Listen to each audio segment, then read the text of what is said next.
Chapter 15. Ragged Footprints. Chet gulped. "The cabin was set on fire?" he cried. "Right," said Joe. Frank nodded. "From the way the fire spread, I'd say someone poured kerosene all around the foundation and then lighted a match to it. I smelled kerosene strongly right at the beginning." Suddenly Frank and Joe recalled Weber's words. "I'll attend to the boys." Could that be it? Did he light the fire? "But that would make him a murderer," Chet exclaimed. "Is he that bad?" "Oh, we're not accusing him yet," Joe said quickly. "Or anyone else," Frank added. "But when it's safe to look in the ruins, we'll hunt for clues." Helplessly, Frank, Joe, and Chet watched the blaze. Though the mysterious fire had begun suddenly, it burned for some time. The logs of the cabin, soaked in creosote to withstand the weather, now burned fiercely until consumed.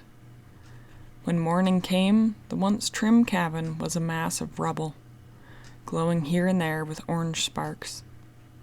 "It's a crime," Joe said. "If someone did burn down the cabin, I'd like to get my hands on him." Suddenly, Chet pointed out, "Fellows, we haven't a stitch of clothing except for our underwear." Despite the gravity of the situation, all three boys began to laugh. "This is a fine situation," said Frank. "Of course, we have blankets and sleeping bags," Joe spoke up. "But there's no chow," Chet reminded him, "to have a feast." "It seems funny that no one has come here to see where the fire is," Frank remarked. "You'd think a forest fire observer would have spotted it from his tower and investigated." No one arrived, however. When the intense heat abated, Frank went toward the ruins. He noted that Captain McGuire had built his cabin on a stone foundation, using concrete for mortar. After finishing, he spread his surplus gravel around the entire foundation. Now the three young detectives found that this gravel still preserved the warmth of the fire, but even more important, it had preserved something else. Several deep, distinct footprints. "You were right, Frank, about somebody setting this fire," Joe exclaimed. "These prints are on all sides. If only we'd brought our equipment from home, we could have made a fine plaster cast for evidence." "We'll have to do without," replied his brother. "But we can still take measurements." He placed his own bare right foot over the right indentation left by the subject. "Somebody with a short, wide shoe," Frank observed. "And look here. All the left prints have this ragged outer edge. It looks as if the sole of the man's shoe has been damaged by a stone or a knife." So absorbed were Frank, Joe, and Chet in examining the fresh prints that they were suddenly startled to discover someone standing directly behind them.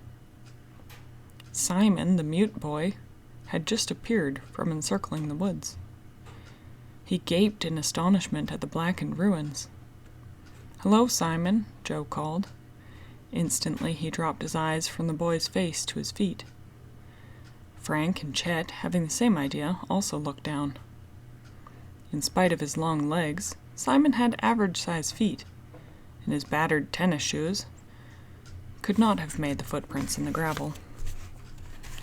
"Somebody burned us out, Simon," explained Joe. "Take a look at these prints." Though Simon followed Joe's pointing finger obediently, he merely shook his head and shrugged. "Well, what do we do now?" Chet asked. "First, let's get some clothes," Frank answered. "Oh, sure," said Chet. "And what are we using for money and clothes to go to a store with? Every cent we had was burned in the fire. We can't go shopping in our underwear." Mysteriously, Frank's face brightened. "Simon," he said, "you'll have to do our shopping for us." Simon quickly explained their needs to the mute boy. Simon nodded in comprehension and consent. "Now the money." Taking a small screwdriver from the glove compartment of the car, Frank pried up the horn button. As the piece popped out, a bill, folded very small, fell out too. "Emergency money," explained Frank, grinning. "Thank goodness," said Chet. Once more the yellow convertible made its way over the hilly country roads to the town of Forestburg. Purposely, Frank parked the car a good 100 yards from the first house of the town. "Nothing like driving in bare feet," he remarked. "It tickles." "What a sight we must be," Joe laughed. "No clothes, singed eyebrows, refugees from a circus or something." "At least Mystery still has his coat on," Chet joked. "Quiet," commanded Joe and grinned. "I'm writing down sizes for the clerk. Let's see. Trousers about 6 feet around the waist, Chet?" Finally, the lithe figure of Simon emerged from the car. He made his way, with some hesitation, down the street toward Giller's general store. As soon as he had gone, the three boys began to talk over the footprints around the burned cabin. "I'll bet anything they belong to Weber," Joe declared. Frank's suspicions were nearly as strong as Joe's, but he advised caution. "Better hold your horses a little, Joe. This is a very serious charge. We'll need an airtight proof before we can accuse Weber." "And even if you're right," Chet spoke up, "why did Weber and Donner want us out of the way? What is it that he didn't want to go wrong?" "I wish I knew," said Joe. "Since we're not involved in the estate, I'd say that Weber and Donner must be tied up in some kind of underhanded business. Maybe Colonel Thunder is in it too, and got word to his brother about our visit to him." "What a mess," Chet said with a sigh. "Say," he added, looking at his watch, "Simon's been gone 20 minutes. What's he doing all this time? Suppose somebody should come by." "Duck, fellas! Here comes a lady," Joe warned. "Where? Is she close?" Chet and Frank scrambled to the floor. "Oh, guess I made a mistake," Joe chuckled. "Why, you joker," Frank threatened. "Hey," Chet moaned, "maybe Simon has just run off with our money and won't bring us any clothes." This remark made all the boys glum. But at last Simon's tall form could be seen approaching from the town. In his arms the mute boy carried a huge package wrapped in brown paper. Eager hands reached from the car to snatch the package and change from the astonished Simon.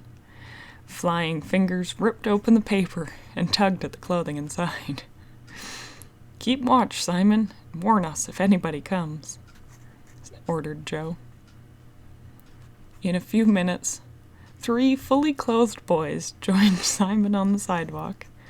All wore identical blue pants, red flannel shirts, checkered socks, and black shoes. "Jumpin' goldfish," complained Chet. "We look like a comedy team on television." Simon grinned, and from under his right arm, he produced a package containing 3 extra shirts. He threw them into the rear seat, and the boys looked relieved. While Frank and Joe merely laughed at each other's singed hair and eyebrows, Chet said breakfast before anything else. Customers in Forestburg's chief diner peered in amusement over their morning coffee as the door opened. First came 3 boys, all wearing their red shirts and blue pants, with the hair and eyebrows partly singed away. And then came a tall, gangling boy with trousers too short and a wild shock of hair.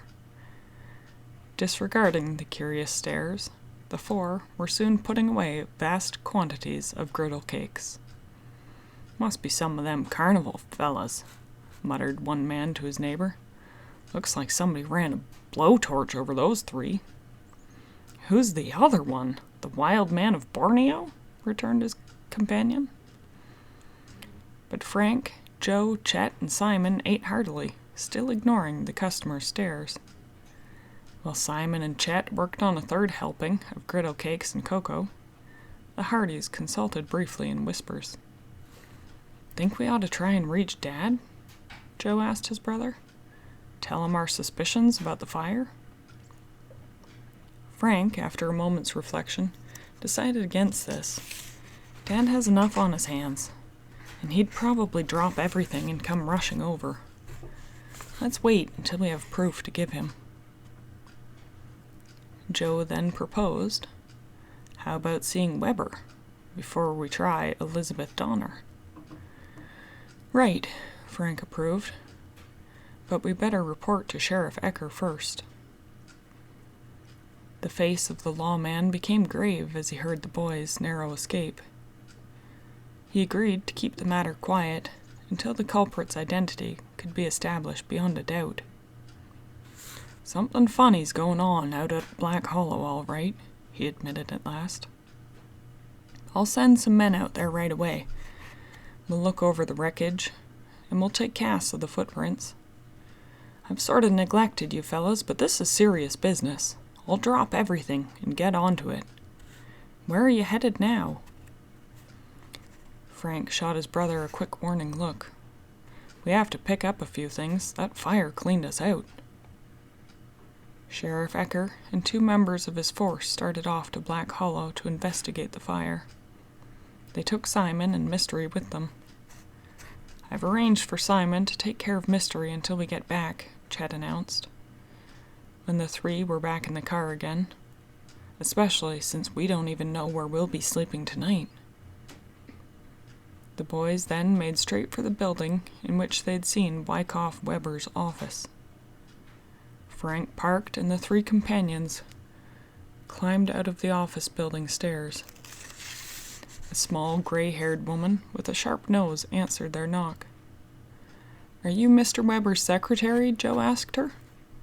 "Secretary indeed! Him with a secretary? He's too miserly," the woman snorted. "I just drop off his mail.